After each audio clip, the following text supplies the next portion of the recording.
2022년이 들어서면서 하나님께서 저에게 주시는 강력한 말씀이 있었어요. 역전의 역사만을 기대하지 말고 정말 변화된 그러한 모습들이 우리 안에 있어서 우리가 땅에서의 역전, 하늘에서의 역전을 기대하지만 하나님이 주시는 참된 변화의 역사가 이게 진정한 역전의 모습이 아니겠냐. 그래서 우리 성도님들이 이 2022년을 시작하면서 우리 안에 이 아름다운 변화의 역사가 있어지기를 소망하는데, 그렇게 제단에서 쏟아지는 복음의 말씀을 우리가 들을 때에 이 말씀을 지식으로 듣지 마시고 또 새로운 것을 얻는 내용으로 듣지 마시고, 그리고 말씀 앞에 피리를 불어도 춤을 추지 않고 우리가 그 어떤 것들에도 반응하지 않는 그러한 모습들로 신앙생활하지 마시고 우리가 철저히 하나님께만 우리의 모든 소망을 두고 그 하나님만을 바라보며 나아가는 2022년이 되어지기를 소망하고요. 아멘. 그렇게 하나님의 말씀이 여러분의 심령 속에 파고 들어갈 때 그 말씀 앞에 반응하며 나아가는 우리 모두가 되어질 수 있기를 소원합니다. 아멘. 현실을 핑계대지 말고 우리 안에 하나님을 향한 열망과 열정들이 불타오르는 2022년이 되어야 우리는 거저 역전의 역사가 이루어지는 게 아니라, 물론 이것이 은혜지만 하나님의 은총 아래 이루어질 수 있도록 우리는 철저히 그 열정과 열망을 가지고 주님 앞에 서야 될 줄로 믿습니다. 아멘. 오늘 본문의 이야기는 바로 이러한 열정들을 우리에게 요구하시는 하나님의 말씀이에요. 새해를 시작하면서 얼마나 정확하게 하나님께서 우리에게 말씀을 주시는지, 너희의 진영을 거룩하게 하라, 이것을 요구하시는 거예요. 민수기 1장에서 우리는 하나님의 군대를 조직하기 위하여 인구를 계수하시는 하나님의 이야기를 우리가 함께 나누었습니다. 민수기 2장에서는 12지파를 동서남북에 배치하시고 이제 하나님의 군대가 진영을 갖추는 모습이었죠. 민수기 3장과 4장은 최고의 칼잡이 레위인들을 성막에 배치하면서 이제 이 성막을 지켜나가시는 하나님의 이야기, 그리고 레위인들이 이 성막 안에서 감당해야 될 그 사명들을 감당하면서 가나안 땅으로 전진해 나가는 이야기를 우리가 함께 나누었어요. 자, 그 다음 하나님이 우리에게 요구하시는 건 뭐냐? 우리의 싸움의 방향을 정확하게 알려주시는 거예요. 그 싸움의 방향은 우리가 가나안을 정복하는 일이요, 이 가나안 땅의 모든 그 원수들을 물리치고 가나안의 주인공으로 세워지는 그러한 일들이지만, 이 일들에 있어서 가장 하나님이 먼저 보시는 것은 대적과의 싸움이 아니라 자신과의 싸움이라는 거예요. 공동체 안에 얼마나 하나님의 은혜로 거룩한 진영을 이루고 있는가. 그래서 우리에게 거룩을 요구하시는 거예요. 거룩을 위하여 하나님은 오늘 세 가지를 말씀하시는데 그것을 세 가지 대지에 담아 놓았어요. 첫 번째 한번 따라해 볼까요? 부정한 자를 내보내라. 부정한 자를 내보내라. 자, 거룩한 진영을 위하여 우리 공동체가 이 싸움을 싸우는 가장 중요한 이유는 우리 안에 부정함이 있어서는 안 되겠다. 그 부정한 자들을 다 내보내고 거룩한 진영으로 세워져야 된다. 누가 부정한 자인가? 1절 2절 우리 한번 같이 볼까요? 시작. 여호와께서 모세에게 말씀하여 이르시되 이스라엘 자손에게 명령하여 모든 나병 환자와 유칠증이 있는 자와 주검으로 부정하게 된 자를 다 진영 밖으로 내보내되. 하나님의 말씀입니다. 우리 진영 안에 나병 환자나 유출증이 있는 환자나 죽음을 만져 부정하게 된 자가 있다면 그 자들을 다 내보내라는 거예요. 이 내보낸다는 것은 쫓아내라는 이야기가 아니에요. 내보내서 그 부정함이 정결하게 된 후에 다시 돌아오게 하기 위하여 하나님은 내보내라 이렇게 말씀을 하고 있는 거예요. 왜 나병 환자를 내보내라고 하는가? 여러분, 나병은 굉장히 전염성이 강한 병입니다. 지금 우리가 이야기하는 한센씨 병이라기보다는 악한 피부병을 이야기하는데 공동체의 위생과 건강을 위하여 이런 말씀을 하시는 이유도 있겠지만 여기에는 이 공동체를 향한 하나님의 뜻이 담겨져 있는데 특별히 여기에서 이야기하는 나병, 유출증, 그리고 죽음은 우리 인간의 죄와 연결되어지는 그러한 질병들을 이야기하는 것이고 마치 코로나처럼 아주 강력한 전염성을 가진, 그래서 코로나와 접촉한 자들이 격리되어져야 되는 것처럼 나병 환자, 유출증 환자, 죽음을 만진 자들을 진영 밖으로 내보내어 격리하라는 이 말씀을 우리 가운데 이야기하고 있는 거예요. 자, 이 이유가 있어요. 3절을 볼까요? 남녀를 막론하고. 시작. 남녀를 막론하고 다 진영 밖으로 내보내요.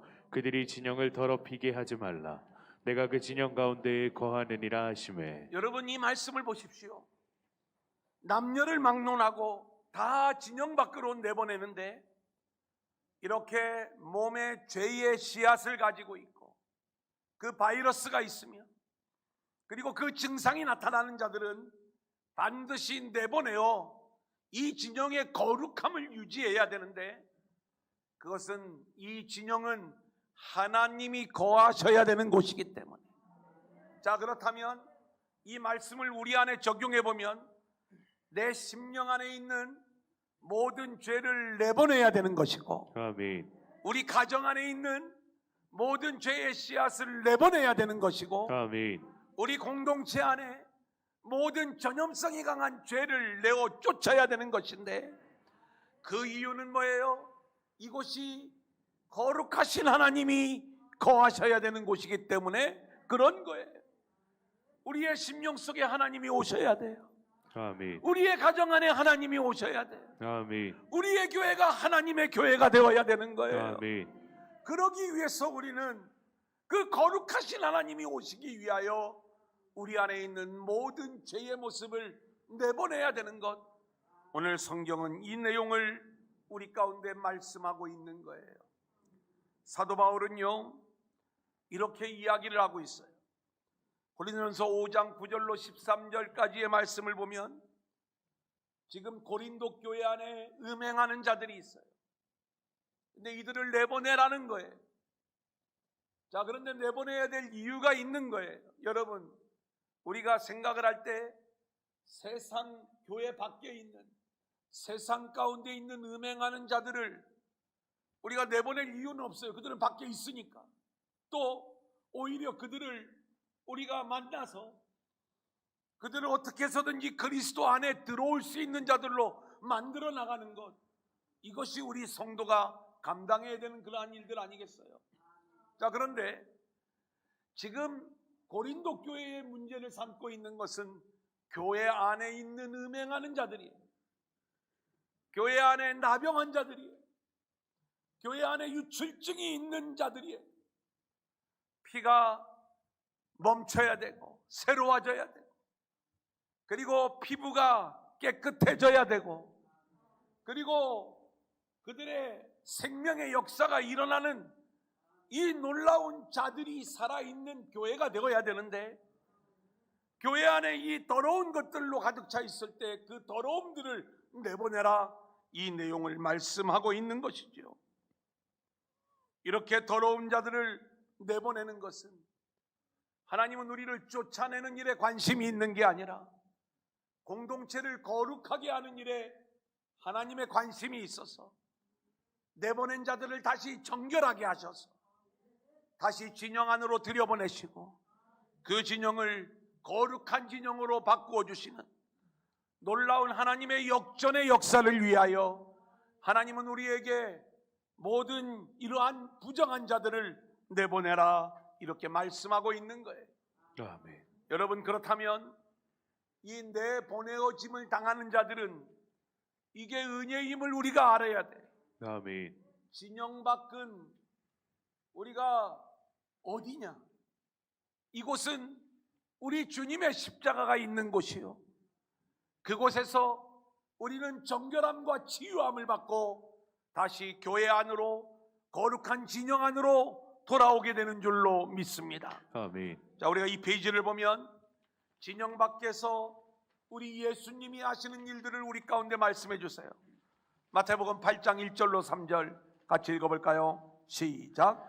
예수께서 산에서 내려오시니 수많은 무리가 따르니라. 한 나병 환자가 나와 절하며 이르되 주여 원하시면 저를 깨끗하게 하실 수 있나이다 하거늘 예수께서 손을 내밀어 그에게 대시며 이르시되 내가 원하노니 깨끗함을 받으라 하시니 즉시 그의 나병이 깨끗하여진지라. 여러분, 복음서에 보면 정확하게 이 진영 밖으로 쫓겨날 수밖에 없는 자들이 주님을 만나는 이야기가 기록되어져 있어요. 나병 환자가 주님 앞에 나오면 안 되는 거예요. 근데 이 나병 환자가 주님 앞에 찾아오는 것입니다. 산상수훈을 마치고 산에서 내려온 주님을 가장 먼저 맞이한 자가 나병 환자인데 이 나병 환자가 깨끗함을 받는 거예요. 우리가 진영 밖으로 나아가면 우리의 영적 나병이 치유함을 받고 우리가 깨끗함을 받아 다시 진영 안으로 돌아오게 되는 줄로 믿습니다. 아멘. 두 번째는 유출증 환자에 대한 이야기예요. 우리가 시간이 요약되기 때문에 다 읽지는 않겠습니다. 누가복음 8장을 보면 12회를 혈루증으로 앓던 여인, 율법에 의하면 이 여인은 예수님을 만지면 안 돼요. 근데 예수님의 옷가에 손만 대도 내 몸이 나을 줄로 믿고 그 주님의 몸에 손을 대었을 때에 이 여인이 치유함을 받는 거예요. 여러분, 부정한 자를 내어 보냈는데 예수님으로 인하여 깨끗함을 받고 다시 회복되어지는 이야기를 우리 가운데 들려주고 있는 것 아닙니까? 누가복음 7장에 보면 나인성 과부의 아들의 죽음에 대한 이야기가 나와요.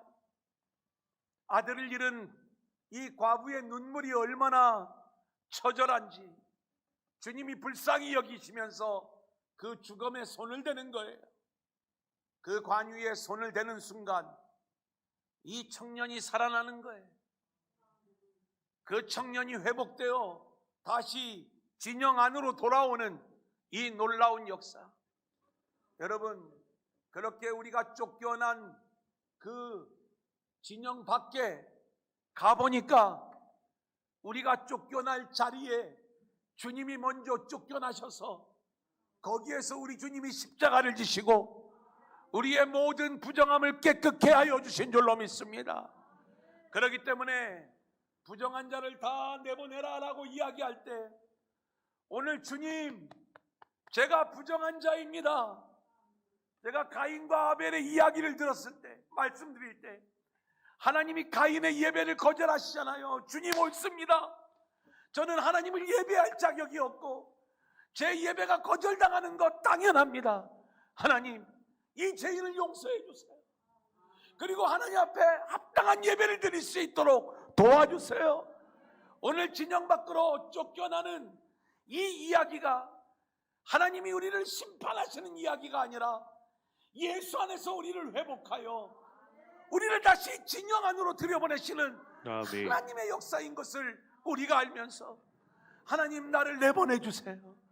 하나님, 내가 십자가의 자리로 들어가게 하여 주세요. 아멘. 그리고 내가 이번에 반드시 고침받는 그러한 시간이 되게 해주세요. 아멘.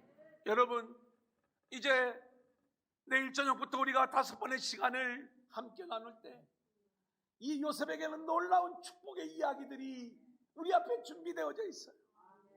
근데 그 축복의 이야기들 속에는 엄청난 고난의 과정을 통과하는 요셉의 이야기가 담겨져 있더라 이 말이에요. 우리도 마찬가지인 거예요. 우리가 거룩한 진영의 주인공이 되기 위해서는 나병 환자임을 내가 깨닫고 진영 밖으로 쫓겨나 그 자리에서 주님을 만나 치유함을 받아야 다시 거룩한 진영에 우리는 주인공들이 되는 줄로 믿습니다. 아멘. 단 한 사람도 치유함을 받지 않는다면 그 영혼으로 인하여 또 오염되고 또 더러워질 수밖에 없는 것. 내가 연약하기 때문에 어쩔 수 없지 않습니까? 우리가 이런 이야기하지 말고 하나님의 말씀이 나를 다스려 주시고 나를 통치하셔서 이번에 내가 온전히 변화되고 새로워지는 존재가 되게 해달라고 아멘. 우리가 하나님 앞에 눈물로 기도하면서 함께 나아가는 이러한 새로운 역사가 우리 가운데 있어야 되지 않겠습니까? 아멘. 거룩한 분리요. 이번 2022년 우리 안에 내보내야 될 부정한 것들이 있어요. 코로나로 인하여 우리 안에 나도 모르는 사이에 어둠이 찾아왔어요. 슬픔이 찾아왔어요. 지난 2년 동안의 고통 속에서 하나님이 하시는 일들을 우리가 기대하지 못하고 여전히 어둠과 슬픔의 영에 빠진 자들이 있어요. 여러분, 이 어둠은 전염성이 있는 거예요. 십자가로 고침을 받아야 되는 거예요. 우리가 그렇게 깨끗함을 받고 이 모든 어둠이 물러나 하나님 나라를 경험하는 저와 여러분들이 되어질 수 있기를 소원합니다. 아멘. 또한 우리는 코로나로 인하여 알지 못하는 게으름이, 불신앙이 우리 가운데 찾아왔어요. 나도 모르게 원망하고 불평하고 절망하고 현장 예배를 게을러서 우리가 주일에는 그래도 나오지만 우리가 나도 모르는 사이에 저녁 예배, 새벽 예배, 어쩌면 게으름이 우리를 지배하고 있을지 몰라요. 이것이 나로부터 새로워지고 변화되어 우리가 하나님의 말씀 앞에 다시 한번 열정적으로 반응하면서 모이기에 힘쓰는 이 놀라운 역전의 역사를 경험하는 저와 여러분들이 되어질 수 있기를 소원합니다. 아멘. 초대교회는요, 날마다 마음을 같이하여 성전에 모이기를 힘썼어요. 히브리 기자는요, 모이기를 피하는 어떤 사람들의 습관과 같이 하지 말고 오직 권하여 그날이 가까움을 볼수록 더욱 그리하자, 이렇게 말씀하고 있어요. 2022년 우리가 오직 주님만 의지하는 가운데 우리 안에 있는 모든 부정한 것들을 떠나보내고 치유함을 받고 다시 회복되어져 우리의 삶의 자리에 하나님의 나라가 회복되어질 수 있기를 아멘. 주님의 이름으로 간절히 축원합니다. 아멘. 자, 거룩한 진영을 위한 두 번째 이야기 한번 따라해 볼까요? 죄를 자복하고 배상하라. 죄를 자복하고 배상하라. 자, 5절로 8절까지의 말씀 같이 읽겠습니다. 시작.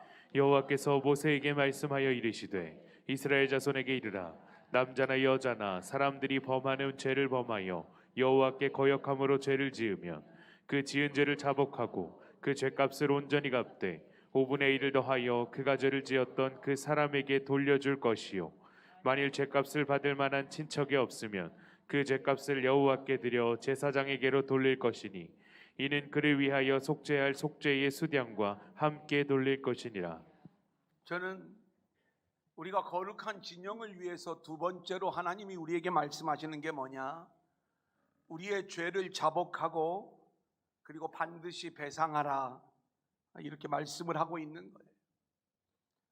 2022년 우리 안에 신앙의 대역전이 이루어지기를 원하는데, 그러기 위해서 우리는 하나님 앞에서 그리고 형제 앞에서 우리의 죄를 고백하는 자들이 되어야 되고 배상하는 자들이 되어야 되는 거예요. 여러분, 거듭 말씀을 드리지만 이 말씀이 나와 상관이 없다라고 생각을 하시면 우리는 복음을 모르는 자들이에요. 정말 이 말씀이 우리에게 적용되어지기를 원하고 나를 향한 말씀이 되어지기를 원하는데, 시편 32편 말씀을 보면 다윗의 고백이에요. 3절 말씀해 보니까 내가 입을 열지 아니할 때에는 종일 신음함으로 내 뼈가 쇠하였도다. 우리가 죄인됨을 자백하지 않으면 우리의 뼈가 쇠하는 거예요. 하지만 5절에 보면 내가 이르기를 내 허물을 여호와께 자복하리라 하고 주께 내 죄를 아뢰고 내 죄악을 숨기지 아니하였더니 곧 주께서 내 죄악을 사하셨나이다. 할렐루야. 아멘. 여러분, 우리가 우리의 죄를 자복하기만 하면 하나님은 즉시로 우리의 죄를 용서하여 주시고 아멘. 우리를 그 죄로부터 자유하게 하시는 거예요. 아멘. 그래서 우리는요, 서로에게 내가 죄인입니다, 나에게 문제가 있었습니다, 나를 용서해 주세요, 이것을 이야기할 수 있는 자들이 되어져야 돼요. 제발 부정적인 얘기 또는 남을 헐뜯는 얘기, 이 얘기는요 굉장히 전파력이 강한 이야기들, 그건 나만 병드는 이야기가 아니라 공동체를 병들게 하는 이야기예요. 여러분들을 위하여 드리는 말씀인 거예요.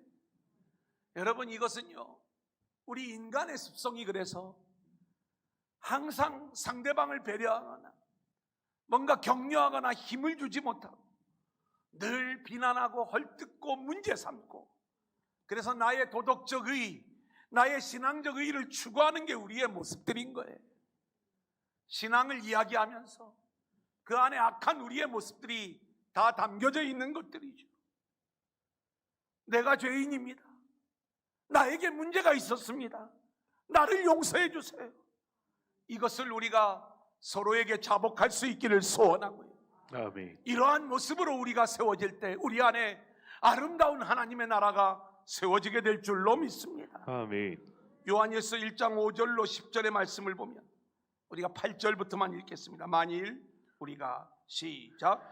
만일 우리가 죄가 없다고 말하면 스스로 속이고 또 진리가 우리 속에 있지 아니할 것이요 만일 우리가 우리 죄를 자백하면 그는 미쁘시고 의로우사 우리 죄를 사하시며 우리를 모든 불의에서 깨끗하게 됐습니다. 하실 것이요. 여러분, 죄를 자백하지 않는 것과 그리고 죄를 자백하는 것이 얼마나 큰 차이가 있는지를 우리 가운데 말씀하고 있는 것 아니겠습니까?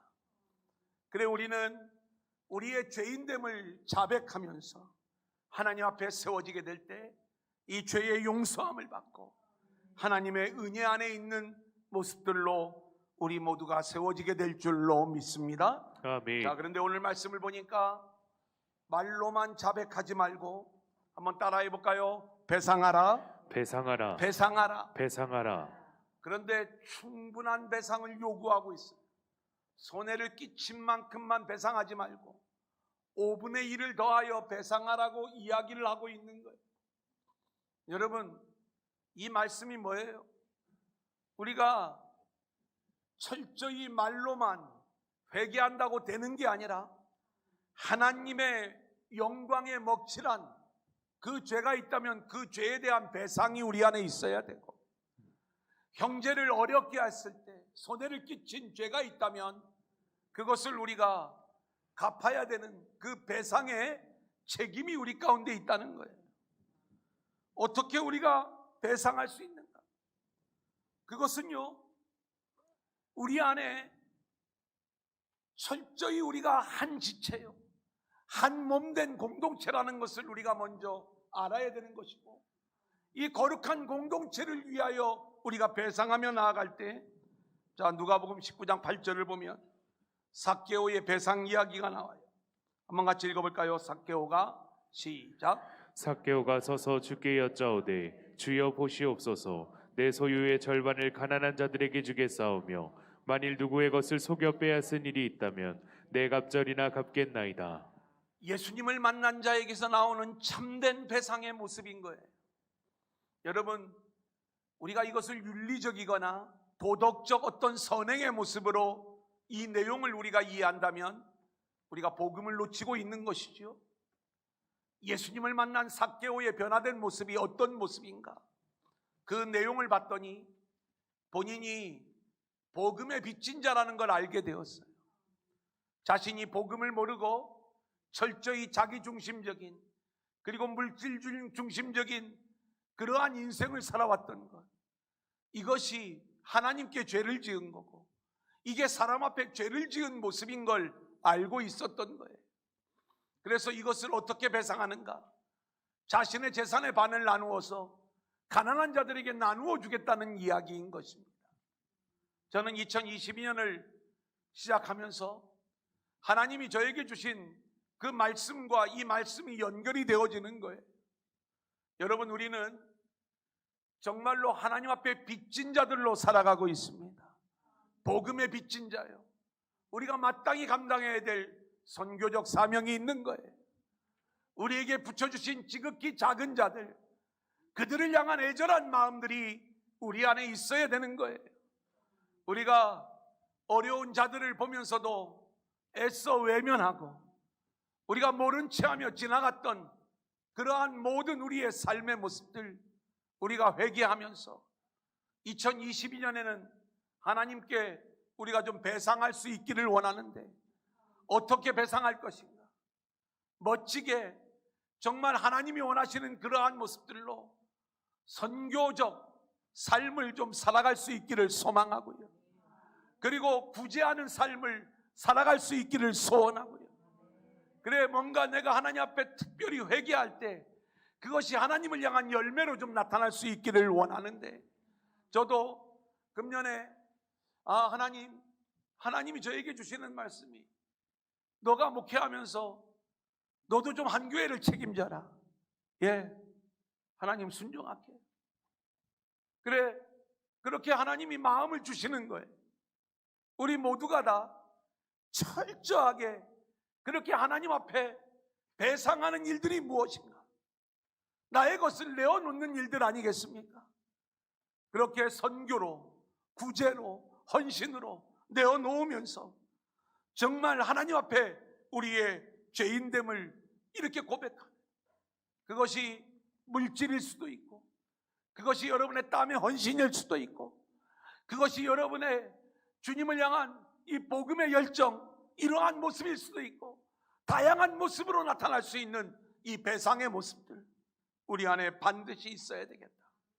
그렇게 우리가 이렇게 하나님이 원하시는 모습으로 죄를 자복하고 배상하는 가운데 우리 도란도 공동체가 거룩한 공동체로 세워질 수 있기를 소원합니다. 이제 마지막 세 번째 한번 따라합니다. 의심의 소재를 드려라. 자, 민수기 5장 11절로 15절입니다. 우리 한번 같이 읽어볼까요? 시작. 여호와께서 모세에게 말씀하여 이르시되 이스라엘 자손에게 말하여 그들에게 이르라. 만일 어떤 사람의 아내가 탈선하여 남편에게 신의를 저버렸고 한 남자가 그 여자와 동침하였으나 그의 남편의 눈에 숨겨 드러나지 아니하였고 그 여자의 더러워진 일에 증인도 없고 그가 잡히지도 아니하였어도 그 남편이 의심이 생겨 그 아내를 의심하였는데 그의 아내가 더럽혀졌거나 또는 그 남편이 의심이 생겨 그 아내를 의심하였으나 그 아내가 더럽혀지지 아니하였든지 그의 아내를 데리고 제사장에게로 가서 그를 위하여 보리가루 10분의 1의 발을 헌물로 드리되 그것에 기름도 붓지 말고 유향도 두지 말라. 이는 의심의 소재요 죄악을 기억나게 하는 기억의 소재라. 제가 민수기 5장 말씀을 이렇게 읽으면서 이 5장의 내용이 어떤 내용인가는 다 알고 있죠. 그런데 우리 성도님들이 이 5장을 읽으면 그냥 1단락, 2단락, 3단락을 전혀 다른 이야기로 좀 읽을 수 있겠다, 이런 생각을 가졌어요. 제가 거룩한 진영이라고 이렇게 제목을 붙였을 때, 지금 하나님은 이스라엘 백성들을 거룩한 공동체로 세워가는 일들을 진행하고 있는 것이고, 이 일들을 위하여 첫 번째는 부정한 자를 내쫓으라는 이야기를 말씀하신 것이고, 두 번째는 공동체 안에 갈등이 있으면 안 되니까 서로 죄를 자복하고 배상하라, 이 말씀을 하시는 것이고요. 그리고 세 번째는 의심의 소재를 드려라, 이렇게 말씀하고 있어요. 근데 이 세 번째 이야기는 좀 황당합니다. 읽어보면 비과학적이고 비신앙적인 모습으로 읽힐 수밖에 없는 게 오늘 본문의 이야기예요. 여러분들이 이해하기 쉽게 제가 편한 이야기로 말씀을 드릴게요. 부부간에 결혼을 하고 살아가는데 아내가 외도를 했어요. 아니면 외도를 의심받고 있어요. 근데 증거가 없어요. 지금처럼 몰래카메라가 있는 것도 아니고, 남편은 아내의 외도를 의심하는데 아내는 억울한 거예요. 또는 딱 잡아떼는 거, 둘 중에 하나겠죠. 이럴 경우에 가정 안에 극심한 분쟁이 일어날 것 아니겠습니까? 이 모습은 하나님 나라의 거룩한 공동체에 아주 심각한 문제가 되는 거예요. 그래서 하나님이 이렇게 억울하게 의심을 받거나 아니면 외도를 하고도 잡아떼는 그러한 경우, 이걸 어떻게 분별할 것이냐? 의심의 소재를 드리라는 거예요. 근데 이 의심의 소재를 드리는 방법이 굉장히 황당합니다. 거룩한 물을 떠다가 그 성막 바닥에 있는 흙을 가지고 와서 이 물에다가 타는 거예요.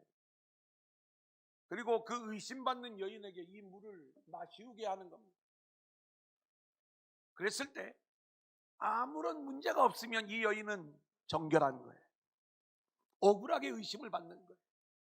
근데 만약에 몸이 붓거나 뭔가 문제가 생기면, 여기 성경의 표현대로 하면 내 배를 붓게 하고 내 넓적다리를 마르게 하면, 그러면 이 여인은 부정한 거다, 이렇게 이야기를 하는 거예요. 성경에 뭐 이런 이야기가 다 있습니까? 아무리 성경이라도 한번 우리 물 떠다 놓고 한번 연습해 볼까요? 흙을 거기다가 막 넣고 한번 마셔볼까요? 멀쩡한 분이 누군가? 그러면 멀쩡하지 않은 분은 전부 다 문제가 있는 사람들이거든요. 성경대로 이야기한. 왜 성경이 이 내용을 우리 가운데 말씀하고 있는 거죠? 이건요, 성경을 우리가 과학책으로 읽으면 안 돼요. 성경이 우리 가운데 말씀하고 있는 건 철저히 복음의 시각으로 우리가 읽을 수 있어야 되는데, 이 문제를 반드시 해결을 해야 되는데 어떤 방법으로 해결해야 되느냐? 모든 판단은 하나님께 있는 거고 모든 주권은 하나님께 있는 것임을 고백하는 거예요. 여러분, 성경에 보면 제비뽑기 이야기가 나와요. 그죠? 제비를 뽑았을 때 내가 되기를 원하지만 안 되면 재수가 없는 거고, 되면 재수가 좋은 거예요. 이게 세상 사람들의 시각인 거예요. 근데 믿음의 시각은 뭐예요? 되면 하나님의 뜻이 여기에 있는 거고, 안 돼도 하나님의 뜻이 그 안 된 것에 있는 거예요. 하나님의 주권을 인정하는 것, 이게 제비뽑기 아닙니까? 제가 이 이야기를 한다고 해서 나도 오늘 좀 제비를 뽑아봐야 되겠다, 아침에 일어나가지고 2개 놓고서 이거 하라는 얘기 아닙니다. 성경이 그 말씀을 우리에게 들려주는 원리가 하나님의 주권을 인정하라는 원리를 말씀하는 거예요. 아멘. 그러니까 오늘 이 방법을 쓰라는 이야기가 아니라 이 방법을 통해서 모든 주권을 하나님께 맡기고 하나님의 뜻을 받아들여 우리 사이에 나타나는 이 심각한 갈등의 문제를 풀어라, 해결하라, 이 내용을 말씀하고 있는 거예요. 자, 이제 정리합니다. 거룩한 진영, 이것을 위하여 우리는 전부 다 진영 밖으로 내쫓김을 당해야 하는 자들이에요. 하지만 이 진영 밖에는 우리 주님의 십자가가 있어.